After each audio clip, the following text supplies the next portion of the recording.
Hello दोस्तों, polytechnic education में आपका स्वागत है। दोस्तों, एक नई अपडेट आ रही है आरजीपी की साइट से, तो मैं आपको बता देता हूँ क्या अपडेट है। साथ ही साथ मैं दोस्तों ये भी कहना चाहूँगा कि जितने भी विद्यार्थी हैं, चाहे आप कितने भी परेशान हो रहे हों, लेकिन दोस्तों आप अपने एग्ज़ाम की तैयारी करते रहिए, क्योंकि हो सकता है आपकी एग्ज़ाम करवाई जाएगी। और जैसा कि मैंने बताया, इस सुप्रीम कोर्ट में मंडे या ट्यूसडे को फैसला आ जाएगा। अगर आपके पक्ष में आता है तो बहुत ही अच्छी बात है, बहुत ही खुशी की बात है। अगर नहीं आता है तो दोस्तों आपको एग्ज़ाम देना है। इसलिए मेरा सभी विद्यार्थियों से यही कहना है कि आप अपनी एग्ज़ाम की तैयारी करते रहिए। तो चलिए दोस्तों, हम देख लेते हैं क्या अपडेट है इसकी लाइव। तो दोस्तों यहाँ पर देखें, ये जो FAQ रिगार्डिंग ऑनलाइन एग्ज़ाम, तो दोस्तों ये कोई नई अपडेट आई है, तो इसको हम देख लेते हैं। बहुत सारे दोस्तों का क्वेश्चन रहते हैं कि हमारा URL का क्या हुआ, ओपन बुक एग्ज़ाम है कि नहीं। तो दोस्तों ये आरजीपी की वेबसाइट, जो ऑथेंटिक वेबसाइट से मैंने ये डाउनलोड कर लिया है, इसमें बहुत सारे क्वेश्चन के आंसर दिए। हो सकता है आपकी जो क्वेश्चन है वो इस 4 पेजों में आपका आंसर मिल जाए। तो दोस्तों यहाँ देख लें, frequently asked question regarding online exam 2020, मतलब ये सारे क्वेश्चन विद्यार्थी पूछते हैं। तो दोस्तों इसमें हिंदी और इंग्लिश में लिखा हुआ है। तो मैं आपका टाइम बचाते हुए दोस्तों हिंदी में पढ़ लेता हूँ और आपको समझाते चलता हूँ, ताकि आपको आसानी से समझ में आ जाए। तो दोस्तों पहला प्रश्न इसमें लिखा है कि मैं अपना URL भूल गया हूँ, तो क्या करना है। तो दोस्तों यहाँ पर उन्होंने लिखा है कि आप अपने एनरोलमेंट नंबर और डेट ऑफ बर्थ का उपयोग करके, जो ये इसकी साइट है rgpp.edubita.in पर लॉगिन करके अपना URL पुनः प्राप्त कर सकते हैं। तो दोस्तों मैंने आपको पुरानी वीडियो में भी बताया था कि URL पे आप व्यू एग्ज़ाम URL पर क्लिक करेंगे और URL कॉपी करें, या अब आप इसे सेव कर सकते हैं। तो दोस्तों जैसा भी मैंने आपको बताया था कि आपको मैनुअली इसे कदापि टाइप नहीं करना है, क्योंकि जो लिंक है वो काफ़ी लंबी है। कभी गलती से कैपिटल लेटर की जगह स्मॉल लेटर दब जाता है। तो URL को आप डाउनलोड कर लें या कॉपी करके पेस्ट करें, ताकि आपकी जो URL है, लिंक है, वो दोस्तों आपकी बिल्कुल सही से हो, ताकि आपकी एग्ज़ाम सही तरीके से हो सके। तो दोस्तों ये आप समझ ही गए होंगे कि आप उसकी लिंक पे जाके इस तरीके से आपको करना है। अब दूसरा क्वेश्चन ये है कि मैं URL पर क्लिक कर रहा हूँ लेकिन मेरी परीक्षा शुरू नहीं हो रही है। तो दोस्तों इसमें आपको संभावित कारण इन्होंने बताए हैं कि एक तो गूगल क्रोम की डिफ़ॉल्ट ब्राउज़र के रूप में उपयोग नहीं कर रहे हैं। कृपया गूगल क्रोम की डिफ़ॉल्ट ब्राउज़र के रूप में सेट करें। तो दोस्तों ये आपको पूर्व में भी बता चुके थे कि गूगल क्रोम का ही उपयोग करना है, नहीं तो फिर आपको परेशानी में आ जाएंगे, आपकी परीक्षा शुरू नहीं होगी। ये बार बार आपको बताया गया है। आपकी परीक्षा URL लिंक संवेदी है, मतलब सेंसिटिव है। कृपया अपने URL को कॉपी पेस्ट करें, इसे मैनुअल रूप से टाइप ना करें। तो दोस्तों ये अभी मैंने बता दिया है। तीसरा पॉइंट ये है, यदि आप गूगल क्रोम को डिफ़ॉल्ट ब्राउज़र के रूप में सेट करने में असमर्थ हैं तो क्रोम ब्राउज़र खोलें और उस पर URL को पेस्ट करें, और जिसे अपने URL फाइल में या पंजीकरण पोर्टल में कॉपी किया है। तो दोस्तों इन्होंने बताया है कि आप एक अलग से क्रोम ब्राउज़र खोल लें और उसमें URL को पेस्ट करें। तो दोस्तों इस तरीके से आपकी समस्या हल हो जाएगी। अब दोस्तों ये और नेक्स्ट क्वेश्चन है कि DOB मतलब डेट ऑफ बर्थ और पिता का नाम दर्ज करने के बाद मैं URL का उपयोग करके लॉगिन करने में सक्षम नहीं हूँ।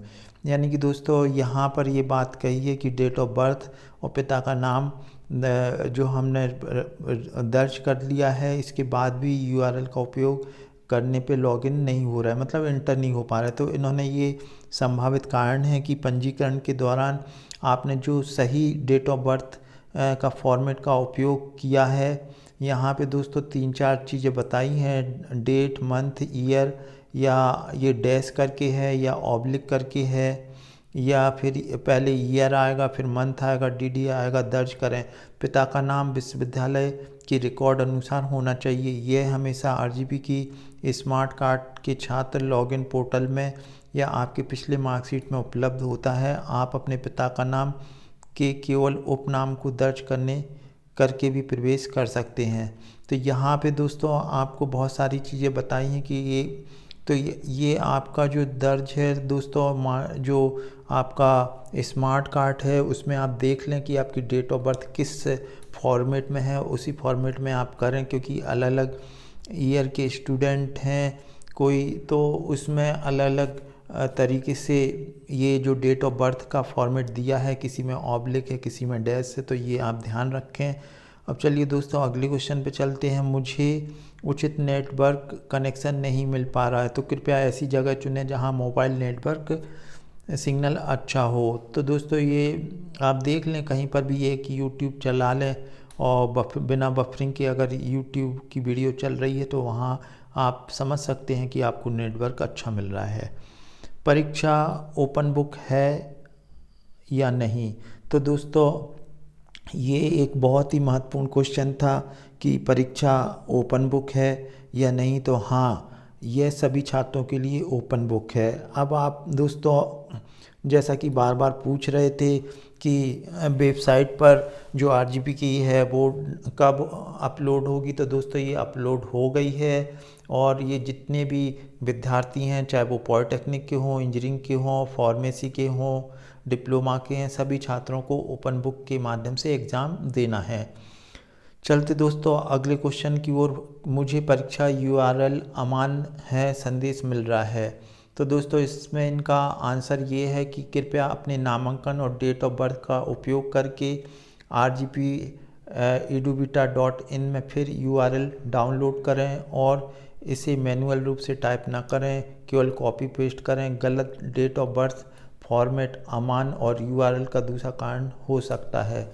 तो दोस्तों अभी पूर्व के क्वेश्चन में मैंने आपको बता दिया है कि आप डेट ऑफ बर्थ आपका जो भी फॉर्मेट है उसी फॉर्मेट में डालेंगे और उसके बाद ये यूआरएल को आपने जो डाउनलोड किया है उसे कॉपी करके पेस्ट कर देंगे, तो कहीं कोई दिक्कत नहीं आएगी।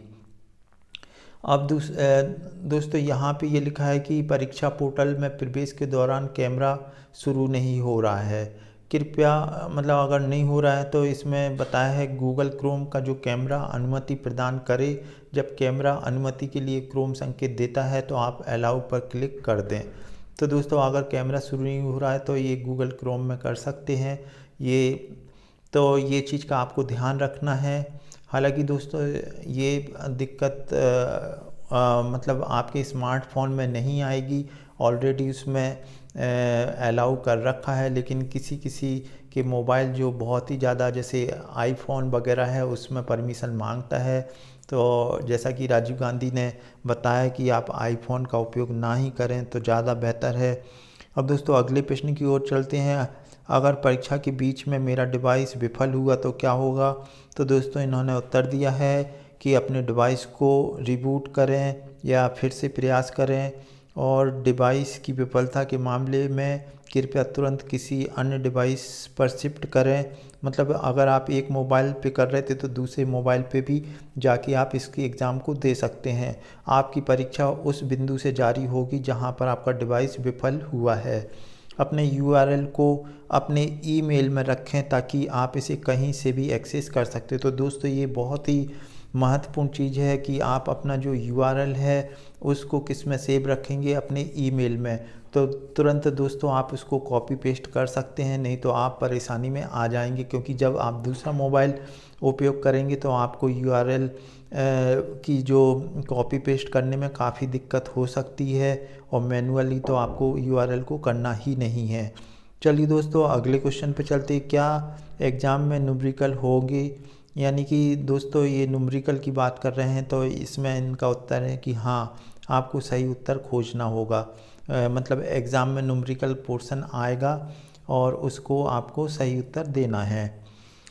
अब दोस्तों क्या मुझे उसी डिवाइस का उपयोग करके परीक्षा में शामिल होना होगा जिसका मैंने पंजीकरण और मॉक टेस्ट के दौरान उपयोग किया है?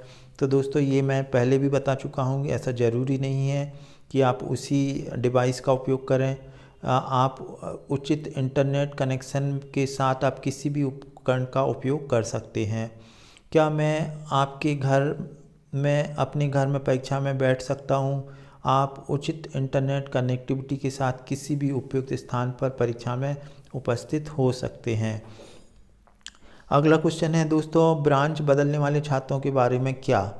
तो इन्होंने आंसर दिया है कि आपको अपने वर्तमान ब्रांच के अनुसार परीक्षा में उपस्थित होना है। आपको वही प्रश्न पत्र मिलेंगे जो आपने अपने परीक्षा फॉर्म में भरे हैं। तो दोस्तों ये ब्रांच जैसे फर्स्ट ईयर से सेकंड ईयर में ब्रांच बदल जाती है, लेकिन दोस्तों आपको सब्जेक्ट वही ब्रांच के मिलेंगे जो आप अभी वर्तमान में पढ़ रहे हैं, यानी फाइनल ईयर में जो सब्जेक्ट आपने भरे हैं उसी का आपको पेपर मिलेगा, इनका ये कहना है। यदि परीक्षा के बीच पावर बंद हो जाए तो क्या होगा? तो दोस्तों इनका आंसर है कि कृपया परीक्षा से पहले अपने उपकरणों को या डिवाइस को पूरी तरह से चार्ज रखें। जहां तक अगर आप बीच में परीक्षा छोड़ देते हैं तो परीक्षा उस बिंदु से फिर शुरू हो जाएगी जहां से आपने परीक्षा छोड़ी थी। यदि आप डेस्कटॉप मशीन का उपयोग कर रहे हैं तो कृपया तुरंत स्विच करने के लिए एक और उपकरण या मोबाइल तैयार रखें। तो इस तरीके से है दोस्तों कि मतलब आप दूसरी डिवाइस का भी उपयोग कर सकते हैं। चलिए दोस्तों अगले प्रश्न पर चलते हैं। यदि परीक्षा की वेबसाइट में एरर देता है या अहेड ऑफ एग्ज़ाम टाइम और your exam is not schedule today, तो आपको क्या करना है? तो दोस्तों इसमें ये चीज़ बताई है, कृपया अपने डिवाइस में सही तरीके से तारीख और समय की जांच करें। यदि समस्या अभी भी बनी हुई है तो आप समय सारणी की जांच करें, परीक्षा के समय आज की निर्धारित है या नहीं। तो दोस्तों उन्होंने दो चीज़ें बताई हैं। एक तो आप अपना जो भी डिवाइस है, जैसे आपका कंप्यूटर है, लैपटॉप है, तो उसकी डेट और टाइम देख लें, मिलान कर लें, क्योंकि अगर आगे पीछे हुआ तो हो सकता है आप परीक्षा में नहीं बैठ पा रहे हो, तो ये आपको करना है। और दूसरा आप टाइम टेबल चेक कर लें। अब दोस्तों अगला क्वेश्चन है, लास्ट है, परीक्षा फॉर्म में भरे हुए विषयों के साथ परीक्षा पोर्टल पर मेल नहीं खा रहे हैं। तो दोस्तों इन्होंने बताया ये एक बहुत ही गंभीर मुद्दा है। कृपया अपने विषय परिवर्तन संबंधी प्रश्नों को इस ईमेल पते पर मेल करें। तो दोस्तों ये जो राजीव गांधी विश्वविद्यालय की जो ईमेल साइट है इस पे आपको मेल करना है, और किसी भी अन्य प्रकार के विषय का उत्तर नहीं दिया जाएगा। तो इस ईमेल पे आपको तुरंत ये सारे जो भी आपको अगर प्रश्न पत्र का मेल नहीं है तो आपको ये मेल करना पड़ेगा। तो दोस्तों इस तरीके से ये जानकारी है। दोस्तों ये जानकारी आपको इन्फॉर्मेटिव लगती है तो ज़्यादा से ज़्यादा अपने दोस्तों को शेयर करें ताकि उन तक ये बात पहुंच जाए और आप परीक्षा की तैयारी करते रहें। दोस्तों अब आने वाला समय है, 2-3 दिन में आपका ये भी कंफर्म हो जाएगा कि आपकी फाइनल ईयर की एग्ज़ाम होने जा रही है या नहीं। ये सुप्रीम कोर्ट के फाइनल डिसीजन पर निर्भर करता है। तो तब तक के लिए नमस्कार और वीडियो देखने के लिए थैंक यू।